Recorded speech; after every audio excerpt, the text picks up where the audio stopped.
Hey everybody, Joe Domino here from Glen Eagles Country Club, your director of golf. I'm here with your head golf professional, Jake Gable. Jake's going to show us a little bit. Our golf tip today is going to be fairway woods. We're going to talk about 3 woods, 5 woods, 7 wood, even up to the 9 wood. A lot of guys on tour are now, you'll see them using more of those 5 wood, 7s and 9s. And Jake will explain that to you and how easy or how difficult it is to hit those off of a good lie or a bad lie. So Jake, go ahead, man. We're out here talking about fairway woods today. What we're going to discuss are a few things. Obviously, what clubs to use, which clubs are going to be the most successful for those amateur golfers or lower swing speed players. But the first one we're going to talk about is the technique we're going to use in order to hit these fairway woods off the ground. One of the biggest misconceptions that we see when we're teaching this is the feeling that we have to help get this ball in the air or try to lift it to get it airborne. When in all actuality, we're trying to create that downward angle of attack to help this ball launch into the air. A lot of the issues we see as well is the selection of the club. When we're talking about fairway woods, a lot of slower swing speeds or slower ball speeds, the 3 wood could actually be a hindrance more than a help. We're looking to create that launch angle, and when we have such a low lofted club with a lower swing speed or lower ball speed, we may struggle to get that ball airborne and keep it in the air. So a suggestion and something that you can certainly try using the demo clubs that we offer in the golf shop is go with that little bit of a higher lofted club, that 5 wood or 7 wood or 9 wood like Joe was talking about, to help you get that ball in the air and create that extra distance. So what we're going to do is going into technique of how we're going to hit this. Obviously, we're going to pick our starting point, where we want this ball to start, where we want this ball to end. Obviously, once we get into our setup again, this is a longer club, very similar to our driver, maybe an inch shorter.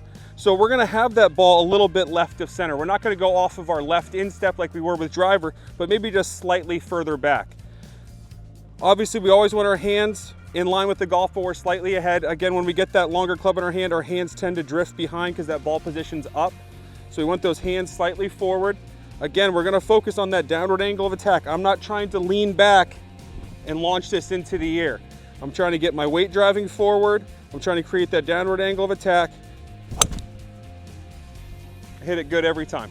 Do you feel like it's easier for you to maybe hit a 5 wood or 7 wood, or is it preference of players? Because I'm trying to get that maximum distance so I can get close to a par 5 or reach those par 4s in regulation.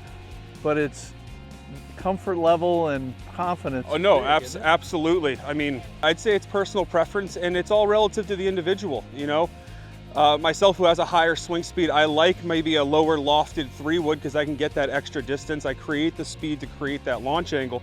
But yeah, I think with that 3 wood with a very kind of lower lofted club, those lower swing speeds don't have the speed to get that ball launching in the air. So is there more restriction in the air or on the ground?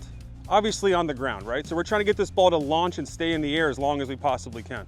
So with that 7 or with that 5, we're going to get that. So yeah, I think it's a personal preference. I think it's all relative to the individual, but I think that's something that many amateur golfers are lacking, is that use of that higher lofted fairway wood. I agree with you, and I think we've seen more of those. Once again, you see them on tour, and we've seen a lot of our players say, hey man, I love my 5 wood or my 7 wood.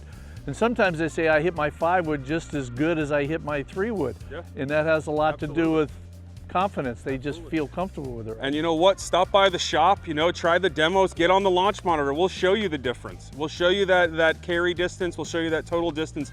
And you may find out that your 5 wood's going further than your 3 wood, or at least launching where it should be. So, definitely something that the amateur golfer and many of the members here should certainly look into. Cool. Thank you very much. Thanks, Joe. Great. Let's not forget to fill our divots, especially on that golf course. Filled divot fills in 3 times faster than an unfilled divot. So respecting the golf course, respecting the membership, respecting this beautiful property. So thanks again.